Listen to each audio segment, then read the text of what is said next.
Good morning, Boker Tov, Buenos Dias, Sabah al-Khair. This is Shana Fold here with the Israel Daily News Podcast. I'm here to give you the headlines so you can get caught up quickly. You're listening, so you're already on top of your game. Survive and thrive, people. Knowledge is the best weapon. Today is Tuesday, November 10th, 2020. Let's get to the news. The Israeli Defense Forces say they took down a drone that came over the border from Lebanon. Officials say the drone was monitored the second it crossed into Israeli airspace and that the device comes from a Hezbollah group backed by Iran. The drone apparently didn't pose any danger to troops or citizens near the northern border since the IDF saw it right away. There were some violent flare-ups with Israel and Lebanon in the summer, but it has been quiet for some months now. Defense Minister and alternate Prime Minister Benny Gantz says if a budget isn't agreed upon by December, there is going to need to be another election. Gantz, while in the Jerusalem municipality, told reporters he doesn't wish for another election, but if the government doesn't start to function and no budget is created, then there will need to be a re-election. Critics of Prime Minister Netanyahu say he's been pushing off a concrete budget plan in order to have a re-election, in which case could give him another chance at being prime minister for another term, instead of having to share the role with Gantz, which is currently the way that it is. Because of the way that the results came out of the election, both parties were put into the government in what is being called a unity government. Israel has been named as one of the countries around the world using a deadly chemical that really hurts people during war. The issue? It's legal. A new report has come out documenting the horrific effects of explosive weapons like white phosphorus. The report highlights countries that have used this deadly chemical within the last 10 years. Israel is on that list, along with the territory of Gaza, Syria, and Afghanistan. Human Rights Watch and Harvard's Human Rights Clinic are calling on these territories to close loopholes in international law. Human Rights Watch and Harvard's Human Rights Clinic are calling for an end to these loopholes that are permitted in international law that allow the use of these deadly agents. White phosphorus causes excruciating burns and can lead to infection, permanent disabilities, and organ failure. It can burn you right down to the bone. The other harm is that medics in war zones often don't have adequate resources to save people by it. Advocacy groups are asking for the international law to be changed so that this chemical property will be banned. In a meeting with the Knesset yesterday, Prime Minister Netanyahu vowed that in the next 2 weeks, he would get approval for a long-awaited proposal to fight organized crime and violence within Arab-Israeli communities. Now, I'll tell you that this is a long time coming. This is an issue that I've been reporting on since the day that I arrived in Israel, which is over 2 years ago. Netanyahu hasn't participated in a Knesset discussion on combating violence in Arab communities since 2012. Since then, the number of homicides among Arab Israelis has risen dramatically. Members of the Joint List, or the main Arab-majority political party in Israel, have time and again said that they were skeptical of the government's commitment to combating violence in Arab cities. The discussion turned into loud arguments when Police Commissioner Moti Cohen suggested culture was the reason for high levels of crime in Arab communities. Lawmakers from the Joint List responded angrily, saying the reason for the rise in crime was the living conditions in Arab communities, not cultural factors. Joint List Knesset member Imam Khatib Yassin said, "We're talking about organized crime, illegal weapons, a lack of employment."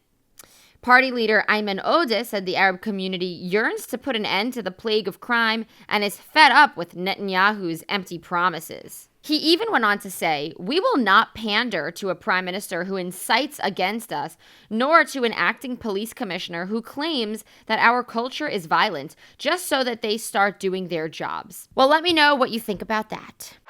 The Arab world, and Israelis as well, are mourning the passing of a Palestinian negotiator, Saeb Erekat, who died from COVID-19 at the age of 65. Palestinian Authority President Mahmoud Abbas declared 3 days of mourning in his territories for Erekat.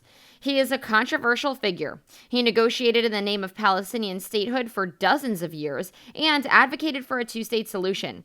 But many say he was the exact reason peace was never achieved, because he often led Palestinian leaders to reject deals put forth by Israelis and reject peace offerings that have been put on the table throughout the years.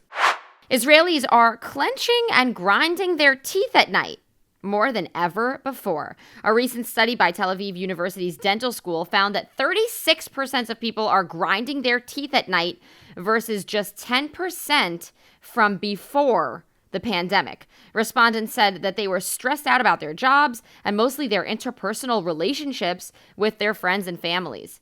Doctors say if you're clenching or grinding, you should get a night guard to wear when you sleep so that you protect your teeth and save yourself from headaches and face pain. I actually do this. I do this a lot. I clench and grind my teeth at night. It's a problem.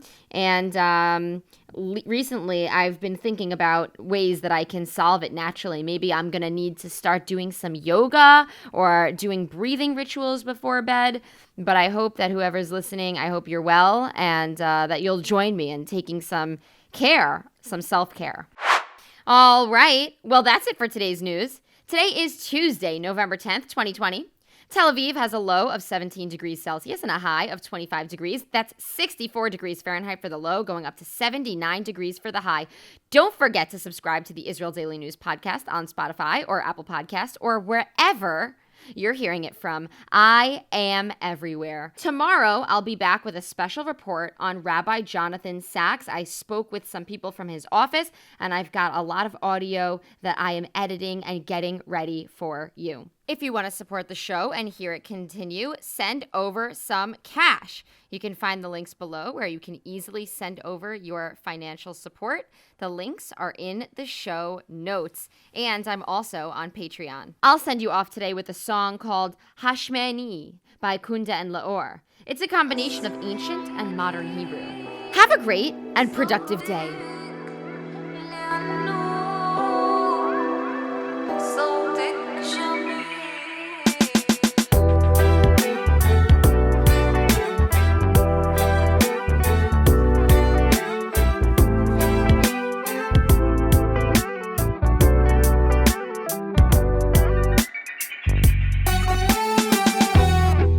הכל שקט, ליאת באמת, תני לליבך בחלום, עד שיפוח היום, ונסו הצללים, שיבתך רועמת, ממה את מפחדת, להבה בך בוערת, מחכה שתראי ותתעוררי, השמיעיני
איך לא שמנו קץ לקורבנות, ואין כבר מה לגנות. הגיע הזמן לאחוז במושכות, אסורים להתיר אסורות. אח לאח, אחות לאחות, לחשוף את כל מי שעוד מנסה להשתיק את האחיות. לא מפחדים לדבר ישירות לכל תודעה שעוד לא הפנימה. רק בת מלך היא מחליטה מתי כבודה בחוץ או פנימה. אז כל בני ובנות יעקב תתאחדו, תהיו אגרוף, שנהלום באור הטוב, שנעשה לסיפור הזה סוף. השמיעיני קולך בקודש, בחול, אסמעיני סוטך השמיעי קול גדול, עד שיתאחה בנו הלב הקדום שנוסר, וכל לשון תדע לומר בבית הזה מותר.